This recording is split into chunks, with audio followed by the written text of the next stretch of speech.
Bienvenidos a la segunda lección del estudio bíblico sobre la carta a los Efesios. Este pasaje que hemos leído, del capítulo 1, versículo 3 al 14, es increíblemente rico y profundo en su contenido. Y aunque es imposible entender todas las profundidades de la salvación, este pasaje nos permite captar mucho acerca de la maravilla de nuestra nueva identidad en Cristo. Imagínense a un huérfano, privado de todo, solo en la calle, sucio y pobre, sin hogar, sin esperanza, sin familia, sin futuro, luchando para sobrevivir y para mantener lejos el hambre, el dolor y los peligros. Así somos nosotros, sin Cristo. Espiritualmente estamos privados de todo, lejos de Dios y sin esperanza. Pero el texto, aquí en Efesios 1, muestra que nuestra vida ha cambiado radicalmente. Dios es el autor de este cambio. Y por eso Pablo dice, por ejemplo aquí en el versículo 3, alabado sea Dios. Él no nos ha dejado en la calle con una vida desafortunada, sino que nos ha buscado en nuestra miseria. Por amor a nosotros y mediante la obra salvadora de Jesucristo, nos ha adoptado para que seamos sus hijos. Él es como el hombre rico y noble que encuentra al huérfano en la calle y que se compadece de él, lo lleva a su casa y lo adopta y lo hace el heredero de toda su fortuna. Así hizo Dios con cada uno de nosotros. Nos ha adoptado, haciéndonos parte de su familia, por medio de Cristo, para que seamos sus hijos y pertenezcamos a una nueva familia, la familia de Dios. Y ya no estamos en la oscuridad, en la calle, sino que estamos en casa, con todas las riquezas celestiales, todo lo que le pertenece a Él. Ahora nos pertenece a nosotros también. Antes no teníamos nada y ahora disfrutamos de bendiciones y privilegios celestiales e increíbles, siendo hijos de Dios. En verdad, es un cambio de identidad sin par. Y bueno, el cambio de identidad que vive una persona al conocer a Cristo y creer en Él es mucho más profundo de lo que esta ilustración nos puede enseñar. Si observamos cuidadosamente los versículos 3 al 14, vemos que la estructura se basa en la Trinidad. Es el Dios Trino quien ha hecho posible y que efectúa el cambio de identidad en nuestra vida. Él es quien efectúa nuestra salvación. Y eso significa que el cambio no es primeramente un cambio de moralidad y de estilo de vida de parte de nosotros, sino una transformación espiritual, un vuelco de nuestro destino eterno. Los versículos del 3 al 6 hablan de Dios Padre, quien ha planificado y preparado la salvación desde antes de la creación. Él ha decidido desde la eternidad que la salvación de los hombres solamente se puede obtener mediante su Hijo Jesucristo. Y los versículos del 7 al 12 hablan del Dios Hijo, Jesucristo, que realiza y efectúa la salvación al morir por nosotros. Al derramar su sangre en la cruz, Cristo consiguió la redención de los hombres esclavizados por el pecado. Y llegando a los versículos 13 y 14, ahí vemos que el Dios Espíritu Santo es quien crea la fe en nosotros por medio del Evangelio.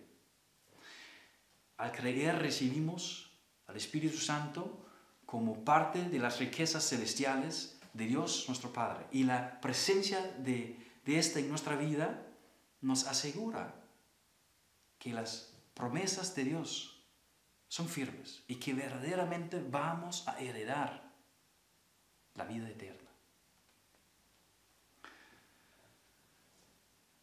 La estructura trinitaria es subrayada por un coro que se repite al concluir cada una de las tres partes.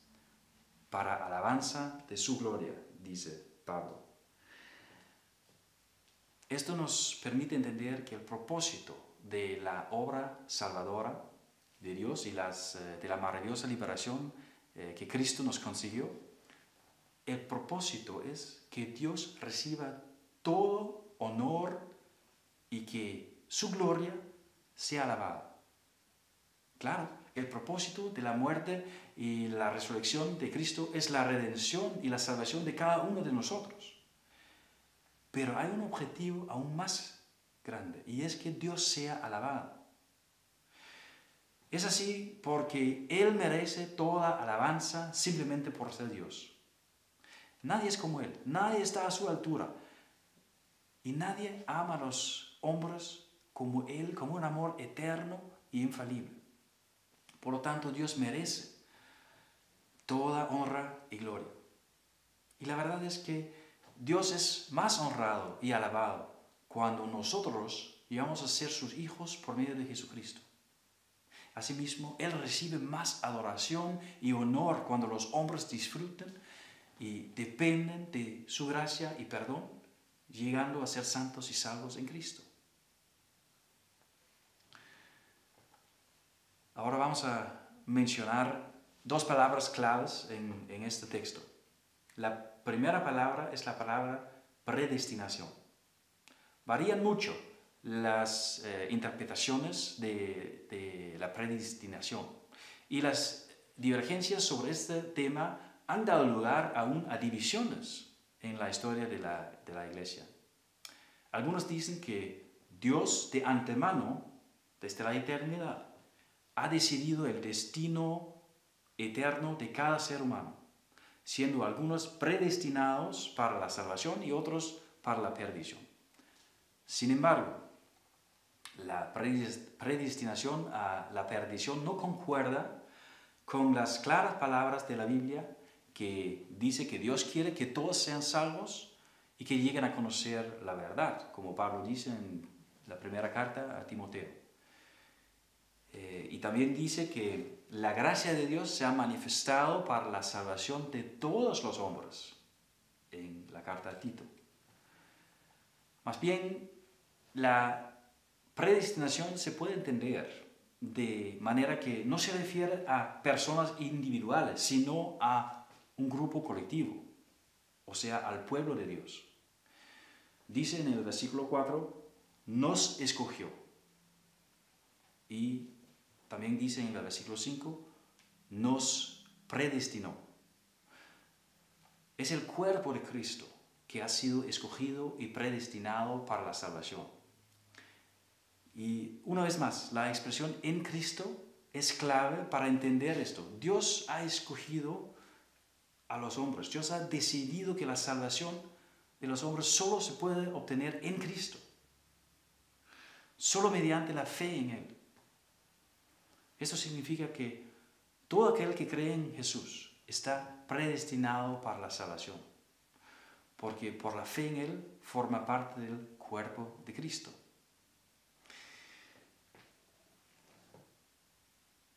Y el cuerpo de Cristo es la iglesia que ha sido predestinado para la salvación.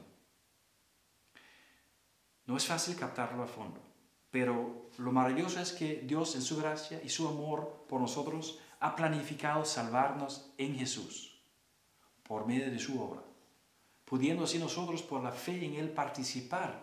Más bien la predestinación se puede entender de manera que se refiere no a personas individuales, sino a un grupo colectivo, o sea, al pueblo de Dios. Dice en el versículo 4, Dios nos escogió. Y en el versículo 5, nos predestinó. Es el cuerpo de Cristo que ha sido escogido y predestinado desde antes de la creación del mundo para la salvación. Y una vez más, la expresión en Cristo es clave para entender esto. Dios ha decidido que la salvación solo se puede obtener en Cristo, solo mediante la fe en Él. Y esto significa que todo aquel que cree en Jesús está predestinado para la salvación porque por la fe en Él forma parte del cuerpo de Cristo. Y es el cuerpo de Cristo, es el pueblo de Cristo que ha sido predestinado.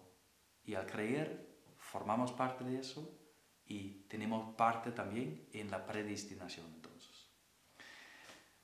No es fácil captarlo, no es fácil entenderlo a fondo, pero lo maravilloso es que Dios en su gracia y amor por nosotros ha planificado salvarnos en Jesucristo por medio de su obra y pudiendo así nosotros, por la fe en Él, participar de la predestinación del pueblo de Dios.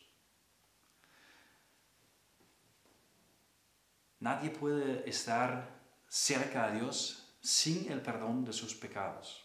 Y es solamente por causa de la sangre de Jesús que podemos obtener el perdón y la liberación de la esclavitud de nuestros pecados. Y la palabra redención que menciona aquí Pablo, la palabra redención se refiere específicamente a la situación de la antigüedad cuando una persona pagaba el rescate por un esclavo para ponerlo en libertad. Esto cambiaba totalmente la identidad del esclavo, porque con el pago del rescate ya no era esclavo, sino un hombre libre con derechos y privilegios. La situación del hombre pecador es semejante a la del esclavo. Estábamos esclavizados bajo la autoridad del diablo por nuestro pecado, pero Jesús pagó el rescate con su sangre. Y gracias a la redención, tu identidad ha cambiado radicalmente porque Jesús te ha puesto en libertad. Te ha dado todos los privilegios y bendiciones de los que disfrutan los hijos de Dios. Esta es tu realidad en Jesucristo.